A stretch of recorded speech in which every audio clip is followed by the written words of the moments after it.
Assalamualaikum warahmatullahi wabarakatuh.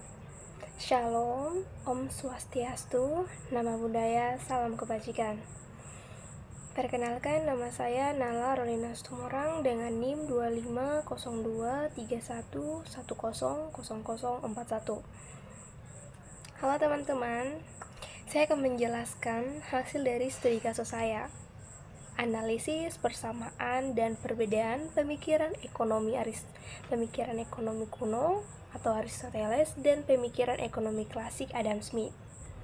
Nah, 384 sampai 322 sebelum Masehi, Aristoteles adalah murid Plato yang memandang ekonomi sebagai cabang dari etika dan politik. Bahkan pemikiran Aristoteles lebih maju daripada gurunya. Aristoteles dapat dikatakan bahwa seorang filosofi pertama kali yang menemukan bahwa ekonomi merupakan bidang tersendiri.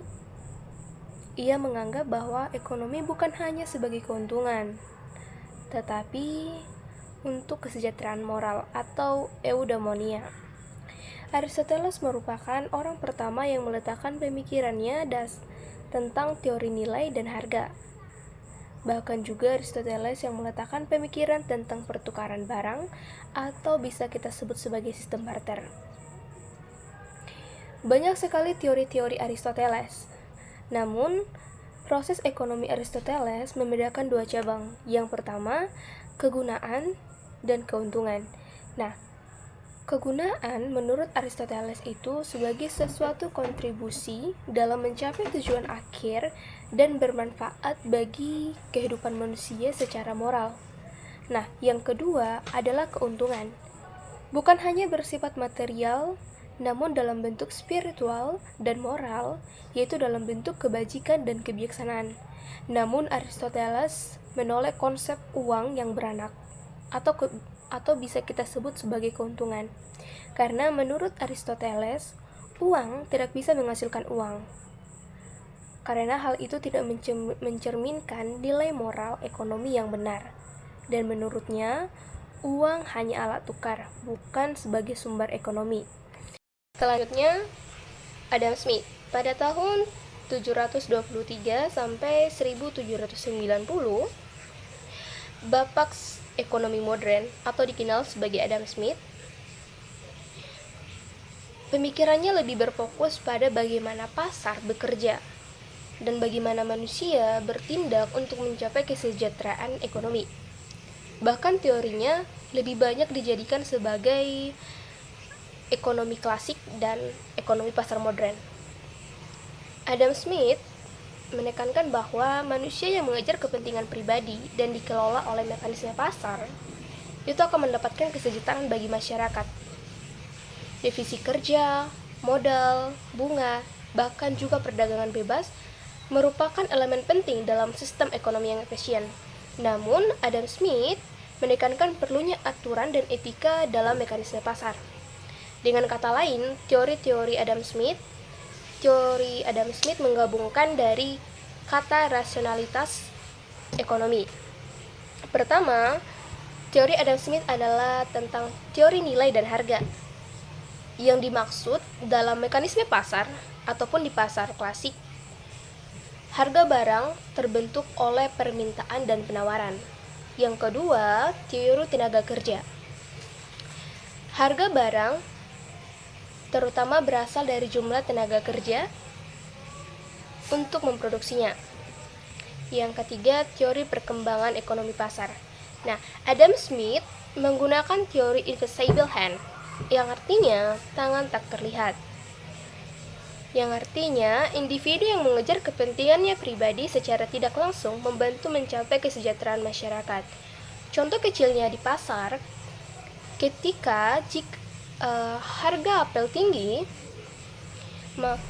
maka perusahaan di pasar akan lebih banyak menjual apel tersebut untuk mendapatkan konsumen. Nah, yang keempat, teori tentang bunga dan modal. Nah, ini adalah salah satu yang membedakan pemikiran antara Aristoteles dan Adam Smith. Bunga Menurut Adam Smith, itu adalah sebuah imbal hasil atau modal yang digunakan dalam kegiatan ekonomi. Bahkan juga Adam Smith mengatakan, modal itu tidak hanya berupa uang, mesin, bangunan, dan peralatan produksi. Tapi tingkat bunga seharusnya menghargai risiko dan waktu penggunaan modal dan juga bukan bersifat eksploitasi. Dan kelima, teori perdagangan dan pasar bebas. Adam Smith menekankan pasar bebas tanpa campur tangan berlebihan pemerintah itu adalah kompetisi yang dapat menyeimbangkan harga, kualitas, dan distribusi barang. Baik teman-teman, saya akan memberikan contoh kasus yang sangat sederhana, kasus relevan zaman sekarang dalam pemikiran ekonomi Aristoteles. Nah, jika Aristoteles menekankan bahwa dalam perekonomian tidak diperbolehkan dalam bentuk bunga atau juga menolak praktik riba. Contohnya itu bank syariah. Karena bank syariah adalah salah satu bank yang menolak bunga. Walaupun memiliki keuntungan, tapi mereka saling membagi hasil. Contohnya, Joanna menabung di bank syariah sebesar 10 juta dengan nisbah dibagi hasil 60 dibagi 40. Nah, jika keuntungan Joanna hanya diperoleh 2 juta, berarti 2 juta dikali 60%, maka hasilnya 1.200.000. Itulah hasil dari keuntungan yang diperoleh Joanna. Nah, contoh kasus relevan di zaman sekarang tentang pemikiran Adam Smith itu adalah bank konvensional. Bank konvensional itu adalah bank yang ada saat ini. Contohnya itu bank yang selalu dipakai anak mahasiswa atau juga masyarakat-masyarakat yang beragama non-muslim. Contohnya BRI, BCA, Mandiri, dan lain-lainnya. Bank konvensional adalah bank yang membolehkan bunga. Contohnya, Joanna menabung di bank BRI dengan bunga 10%. 10% per bulan. Maka 10% kan itu kan sama saja dengan 0,1. Berarti jika Joanna menabung 3 juta, berarti 0,1% dikali 3 juta. Hasilnya 300. Berarti Joanna memiliki bunga sebesar 300 per bulan. Itulah contoh studi kasus yang biasa saya jelaskan antara perbedaan pemikiran ekonomi kuno dan juga ekonomi klasik. Sekian dari penjelasan tentang studi kasus saya. Terima kasih.